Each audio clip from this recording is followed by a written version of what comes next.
Hello guys, back to my channel Riju lifestyle. এখন আমরা দুই বন্ধু মায়াপুরের উদ্দেশ্যে যাচ্ছি। অবশ্য সবটা তো বাইক চালিয়ে যাওয়া সম্ভব নয়, তাই আমরা স্টেশনে যাচ্ছি, পলাশী স্টেশন। আর এই ভিডিওগুলো পাত করে আসবে, দেখবে তোমরা। যাই হোক, এখন আমার ট্রেন চলে এসেছে, এখন আমি ট্রেনে উঠবো।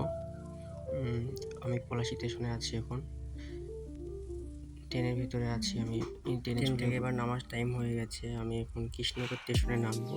তারপর ওখান থেকে আমি সরবগঞ্জের ঘাট পার হয়ে মায়াপুরের উদ্দেশ্যে যাব। দেখতে থাকো শেষ পর্যন্ত ভিডিওটা। কথাও যা কাজও তাই। আমি চলে এসেছি টোটো স্ট্যান্ডে। ওখান থেকে সরবগঞ্জের উদ্দেশ্যে আমি যাচ্ছিলাম। তারপর আমি ফেরিঘাট পার হওয়ার জন্য নৌকোতে উঠে পড়েছি। দেখতে পাচ্ছ চারদিকের ব্যবস্থা।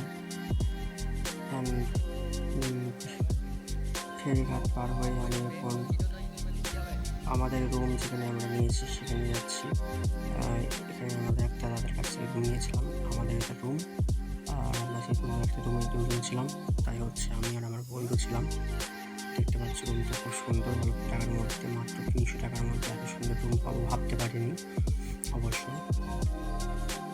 রুম থেকে বাইরে বেরিয়ে আমরা চলে আসলাম মায়াপুরের মেন মন্দিরের দিকে। গেটে দিয়ে ঢুকছি। মায়াপুরের মেন মন্দিরের ভিউটা খুব সুন্দর। আর দেখা হচ্ছে আমাদের নেক্সট ভিডিওতে, পার্ট 2।